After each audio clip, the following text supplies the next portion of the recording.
Hi again, I'm Dr. Hamid Naeem, Integrative Child and Adolescent Psychiatrist representing LaMeda Project. Now we're going to move on and talk about what it means to heal through connection and storytelling. Let's summarize. We've talked about how trauma and toxic stress are better explanations for the symptoms and behaviors that cause so many chronic health conditions and mental illness that we're seeing today. We also talked about how trauma can heal, that we have an innate capacity to heal under the proper conditions. Like bone or skin, any kind of physical injury, trauma can affect us in the nervous system. And we regulate through the stress response in bottom-up regulation. And it's through bottom-up regulation that we can heal. Bottom-up regulation explains the theory behind healing through connection and storytelling. So let's start there. Bottom-up regulation helps us understand where the stress response resides and how we regulate our nervous system. And it gives an explanation for the outer symptoms and behaviors that we're seeing. Through bottom-up regulation, we can understand why, under an intensely stressful situation, or when we're chronically stressed, or in a person who has unresolved trauma, whether it's early childhood trauma or trauma from a specific incident, that situation leads to a sensitized brainstem. And because the brainstem is the fastest part of our brain, it can hijack our emotions and hijack our ability to think. And when that happens, we can't form meaningful connections, we can't reason through situations, come upon better solutions for our problems. And in the current model, these behaviors are seen as bad behaviors or symptoms that we have to control. But through bottom-up regulation, we can understand how to create the conditions at the right level, supporting the brainstem, moving through its own innate capacity to heal. So what does it mean to heal through connection and storytelling? Let's start with this, is to understand that every time we interact with other people, we are or we aren't forming a connection. When we do that, we're transmitting values. We're transmitting that we share the same values. So healing through connection and storytelling is an act of bottom-up regulation, where we are through relationships supporting regulation and health in each other, through relationships forming a bond of safety and trust that we are on the same side, and in doing so we are communicating the values that we share. And those values are telling a story. In fact, everything we do tells a story. How we conduct ourselves and how we conduct ourselves with each other, how we care for our own health, how we care for each other, is communicating what we value. So healing through connection and storytelling is seeing that every moment, every interaction is an opportunity. It's an opportunity to connect with each other and to see what's happening in each other's nervous systems and to connect around those shared values and to reason together. When something goes wrong, we can create a new story. When we engage in practices like restorative justice, for instance, we are sitting together, regulating ourselves, connecting around what happened, and transmitting a new story to piece together. What was it that happened? How is it shaped by my past? So when we do this right, we have a very different experience. When we come upon a new situation where we are struggling or we're with somebody who's struggling, rather than making value judgments or needing to police or control the behavior or suppress the symptom, we become curious, we become empathic, we connect and piece together and reason together what happened and what does this mean. We see what happened not through the lens of what's wrong with you, but we see the story as one of self-regulation and trauma and an opportunity to heal. And when that happens, we're promoting self-regulation practices. We're promoting personal responsibility. We're promoting healing through relationships that are predictable and reliable. We're creating authentic connections that allow individuals to release trauma that's held in the body, to grieve and to mourn, and to move through experiences where the past and the present can come together and heal and shape a vision for the future with new solutions.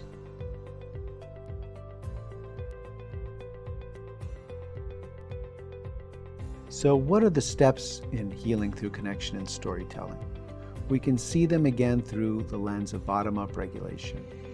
The first step is self-regulation. The second step is connection. And the third is storytelling. So what is regulation? Mindful self-regulation is what we call it. Mindful self-regulation means the ability to be mindful and present to our own ability to regulate in the present moment. And how do we do that? Well, what matters is the daily pattern activities that we set in place in order to build that capacity for self-regulation. Our ability to be regulated in the moment of a stressful situation all depends on what we've done day to day leading up to that moment, because the brainstem, while it's the fastest, it's also the one that takes the longest to change. Self-regulation in the brainstem is much more like what it is to build muscle. It matters what we do day to day, week to week, building that capacity in the brainstem. Just like muscle, it builds over time, and it builds when we support it through the kind of rhythmic pattern practices that we need. That means structured activities in the body, exercise, proper sleep, whole foods and good nutrition, time for rest as well as play, meaningful action, as well as meaningful relationships. That's what it means to be regulated in the brainstem, and when we're regulated, we have the capacity to be mindful. And being mindful means to be present to what's happening moment to moment, and not have value judgments that maybe we bring into the situation that might be the consequence of our own story or our own dysregulation. So mindful self-regulation has everything to do with our own self-care. When we're able to be self-regulated through our own day-to-day self-care, we can then attune to others. And that's what sets us up for the second part, which is connection.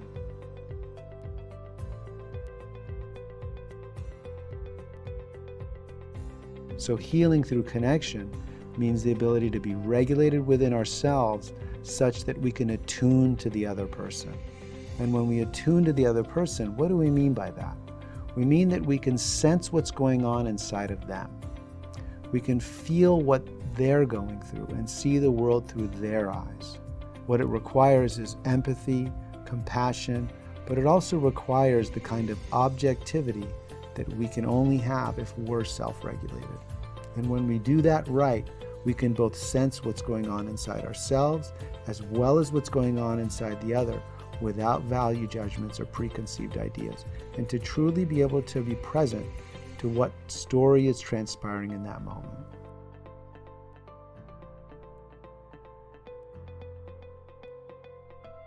So let's look more at the function of that third mechanism, storytelling. And remember, that arises from that third part of our brain that we evolved, the prefrontal cortex. The prefrontal cortex is what makes us human. And what makes us human is this capacity for storytelling. Storytelling is our ability to transmit beliefs and values through narratives. And those beliefs and values are what guide our actions. When we're in a situation, the most important thing is to objectively observe and really witness what is happening in that moment. That may be through the words that someone is saying and using, or it may be their actions. Most of the time, it's the behaviors and the actions that are telling the story. And when we're objective, we can attune at that point. What is the experience of the other person? So with that attunement, we can imagine what is going on in the other person that they're behaving that way. And through a trauma-informed lens, we can then reflect back to the other person. That's the third step, piecing together what happened and reflecting it back to the other person through a trauma-informed lens. When we do that right, we inspire trauma-informed values. We inspire values that are in line with bottom-up regulation, in line with the capacity to heal. What does that mean? Well, when we reflect accurately, we reflect that what's going on is a problem of self-regulation. And what we need is new skills. We need new mechanisms to self-regulate. That can be yoga, breath work, that can be exercise. So when we do this right in that moment, we then can share values. And what are those values? When we're able to use a trauma-informed lens, having reflected back to the person through that trauma-informed lens, a more meaningful and accurate description of what's happening through that difficulty in self-regulation in a sensitized nervous system. And here's the key to healing. When we're able to reflect back to the person a coherent narrative about what's happening through a trauma-informed lens, we're able to help them piece together new values such as safety and self-regulation, values like reciprocity, community, and connection, and new values inspire a vision for their future. And ultimately, what we're really working to do is to heal the story of guilt and shame, and illness and sickness and brokenness, that there is something wrong with us, that we need to be fixed, to understand that these symptoms and behaviors make sense, that they're the result of a sensitized nervous system, that it's a breakdown in regulation, and that we can heal through new values and new practices. What ties this all together is our own story. We've all been through hardship. We've all been through loss. We've all been through experiences of overwhelm, toxic stress, and even trauma. Trauma is the human condition, and our innate capacity to heal is what we take for granted very often. When we reflect on our own story with objectivity, compassion, and curiosity, we have much to share. And in those moments when we're with another person who's struggling, if we can be regulated in our own nervous system, if we can thus be mindful and present, we can with objectivity see another person's struggle and help them with our own story. We can see what they're going through and say, I've been there. I may not have lived their life. I may not have suffered what they have gone through, but I have suffered in some way. I have been overwhelmed in some way, and I've had to find some way to self-regulate again, to connect again, and to find values in a story that makes sense of my life. When we're able to do that with our own life through self-regulation and self-care, with connection to ourselves, and when we know our own story, these interactions are opportunities of inspiring values and practices in another that are compassionate and real. That authenticity, that I've been there, is the key to bringing all of this together.